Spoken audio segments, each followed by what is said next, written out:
and we become, the Parks Department becomes a city department, all the property owned by the park board becomes city-owned property. So when you look at the transaction into the future, that at some point in time when we become a city department, it joins this property as a whole piece of property once again. The second really interesting piece is that the Brookshire Golf Course is directly across the street from Gray Road from our Flowing Well Park. Now, a bit of information that you may not know about Flowing Well, because I certainly didn't know. A number of years ago, the park board received a grant to do some construction for the Flowing Well Park. And that was a federal grant. And as part of a federal grant, into perpetuity, Flowing Well Park fell under the control for development of the National Park System. Therefore, nothing can be done to that property without a lot of, I guess, a lot of hoops to go through with the DNR and National Park Service. This came up recently in, they're looking to put a roundabout at 116th and Gray, wanted to take some of the park property, but the federal authorities stepped in and said you can't do that. So we have protected property there. The other thing that Leo looked at was whether or not parks could operate the pool as a better community resource than another private company. And we believe that that's true because we work directly with the city very closely on a lot of matters, and for the most part we get along pretty well with them. And I think that with the golf course it makes sense that we can work with them and offer that the residents that live in Brookshire can still have a pool operation. The next component is that at the Monon Community Center, when we built the pools outdoor, they were maxed out. We can't really build more swimming pools there easily. And we're at a point that our swim lessons are have a pretty considerable wait list. So this pool opportunity allows us to have the possibility to do a couple things. Expand the community, the swim lessons to the overall community, allow Brookshire residents continue to use the pool, and allow parks to do some additional programming that were not easy for us to do at the Monon Community Center. And to give you an example, one of the programs we've tried to run a number of times is what we called Float and Flick, where you could go to a pool and sort of float around in a raft or however you want and watch a movie. And this has been a very successful program in other park systems. Hasn't worked around all that well around here, one, because the sun never sets in the summertime anymore, but the other thing is when we open up one pool, we have to lifeguard the whole facility, or we have to close it off very carefully. We have to protect all the water. So it's very hard for us to actually pull that off. It takes a lot of staff. This is an area where we can do additional programming in some community type events that aren't currently done, which we don't think would interfere tremendously with the golf course operations. From a funding standpoint, we looked at how do we do something like this.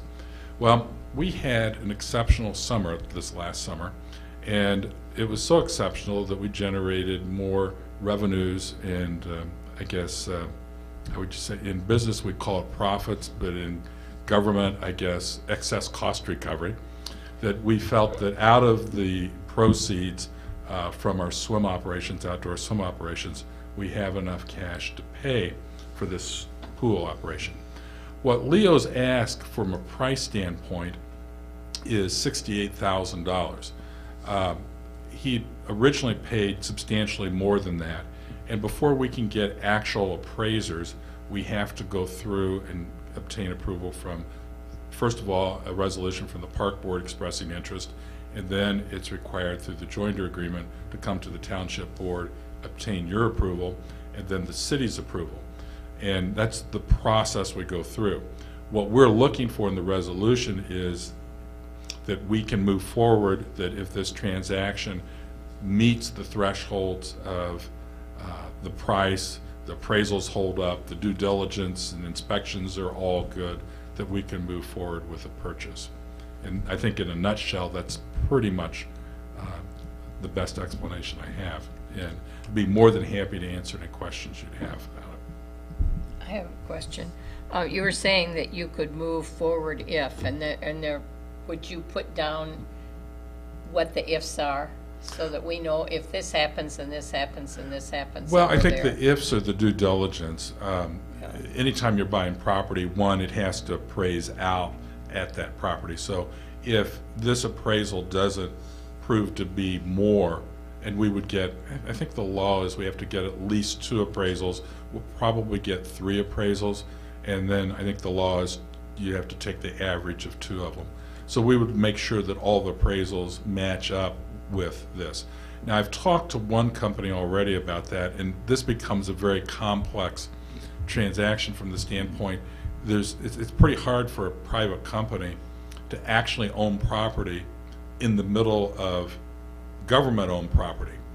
And everything was done by the city sort of on a handshake, so there's no agreements that say you can use the parking lot.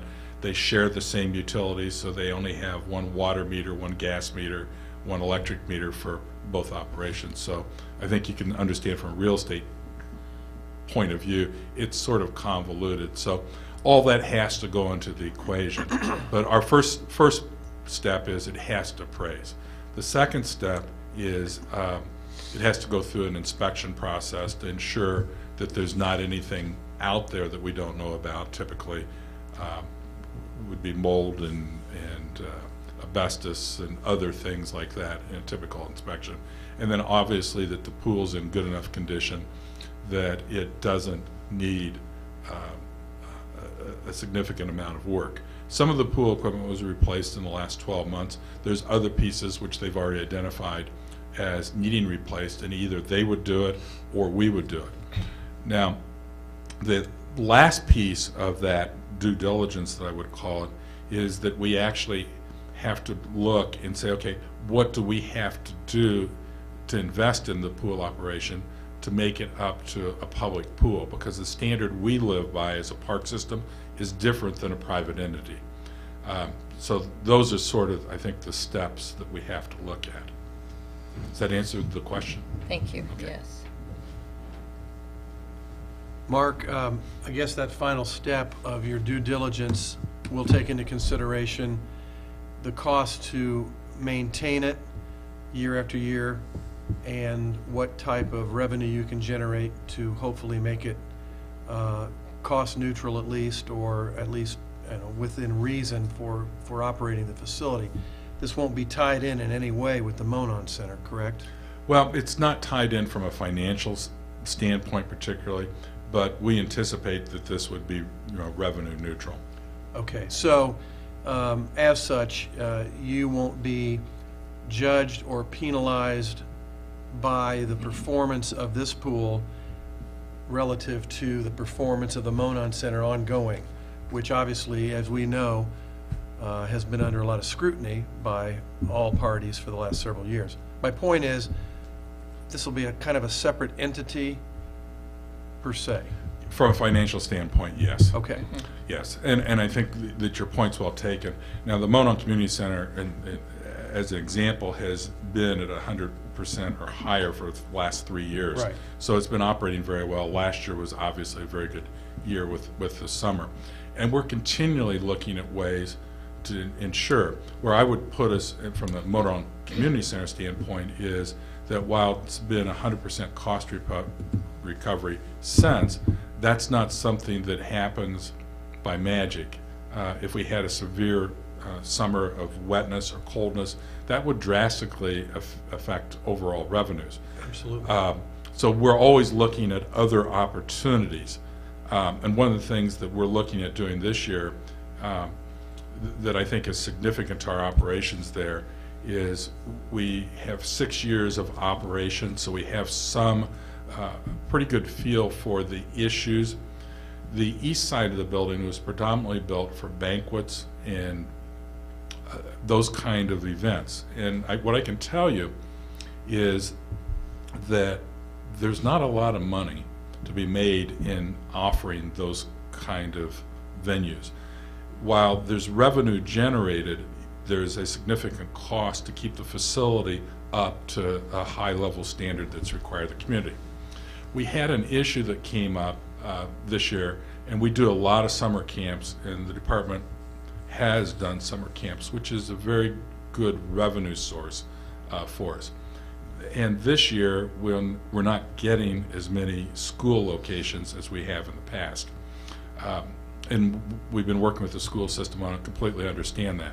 So we're going to be using the Monon Community Center for more summer camps, the east side building, which will mean that we'll do less banquets and those kind of facilities because of that. But just to give you a general idea, the revenues or the cost recovery above our cost, the profit, so to speak, of running summer camps is more than the entire revenue received in a year from doing the banquets. So in essence, we could do only summer camps and close down the rest of the building and be money ahead. Now, that's not necessarily meeting the demands of the public, and it's not what we're looking to do, but it gives us some direction as to how we can make changes in the building and its use. And I think that's part of the business-like practices that we've tried to operate under. And most businesses, when they see an opportunity, even though it's different than what they originally envisioned, that's the direction you go. And that's what we're trying to do as a park system. So we're always looking at how we make our cost recoveries so that we don't need any additional funding or fall short, even if the weather's bad. So. Okay. Any other questions? Yes. Oh, I don't have any more. I'm sorry, I thought that, We have a motion, right? No, Right. we we had a motion to To- add it on. Now we need a motion for approval. I make a motion to approve it. I second. Any further discussion? No. All those in favor? Aye. Aye. Aye. Opposed? Hearing none, the resolution regarding the purchase of real estate carries. Hopefully it gets through soon. Next up are information items. Doug? Every year, at the end of the year, I always provide you guys with a copy of the Carmel Fire Department's year-end report on ambulance service, what's billed and what's collected.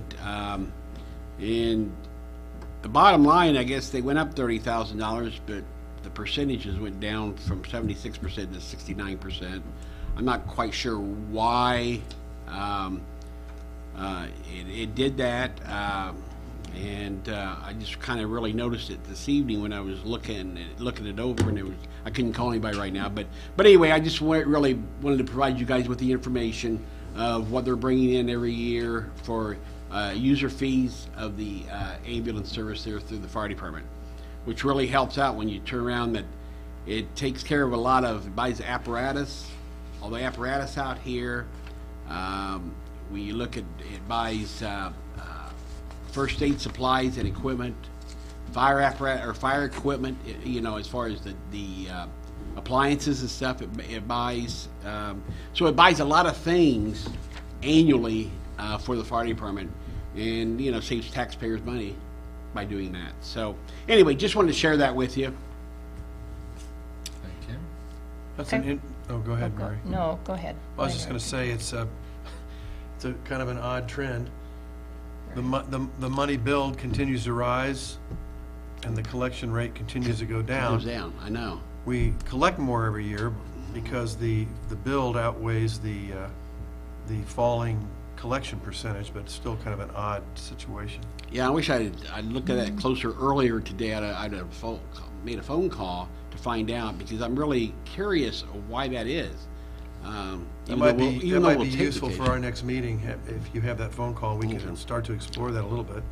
I can do that. Hired another agency to collect it. My comment was to ask that the new fire chief come and Well, talk. that's a good idea. I will. Let have him come at and our next meeting. explain some of this and give us a chance to know him better than we do now.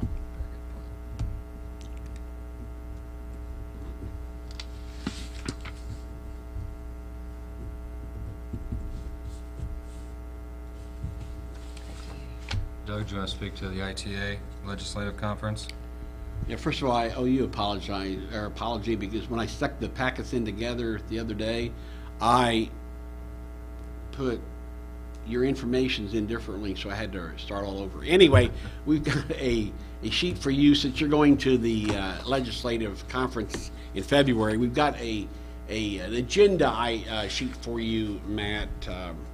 And again, Mary, Paul, if you guys, either one of you guys would like to go, we can still have the time to get you in there. So, basically what we do is go down there and we listen to what's new legislation is coming out for townships, talk about it, and then the next day we go over to the State House and talk to the legislatures.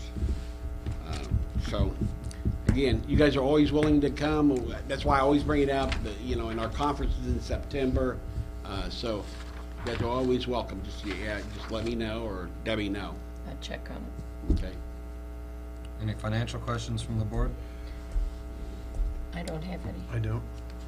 Any board comments? Well, I'd like to thank Carl for coming today. That was really nice to have you here, Carl. And obviously, it looks like we're in good hands. Also like to thank you for coming, Mark. It's interesting how things change over time. And it sounds kind of exciting. The whole community will be able to use it once it's there, and that makes a big difference too. And the rest of you, welcome. Paul, you have anything? For once, I have no comment. Thank you. Any other announcements?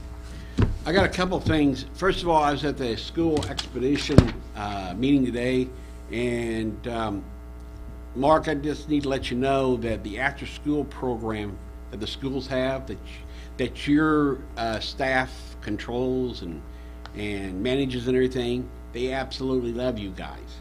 That you guys do a tremendous job for them on this, and I wanted to pass that on to you. Also, to the board, I received a call when Matt Milam was in here last meeting. He Yes. talked about the McShane House on the West Boulevard. I did receive a call from Rebecca Smith. Rebecca Smith from the Indiana Landmarks, and Matt called them and told them that we'd be willing to help out in a monetary way. So I told them that if they would put a packet together, information together, come to our board meeting, make the presentation to you folks, then you guys can decide on what you want to give, or however. I invited her tonight, and she says it's too quick. So probably in our March or April meeting, one of them they will be here. So I'm just giving you guys a heads up that they will be coming, and they were really excited about that. That that you guys have offered that. So, Well, I do have another comment.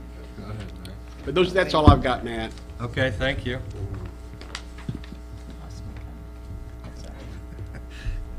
Do we have a motion to adjourn? I so move. Second.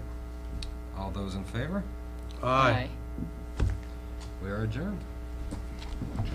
Aye.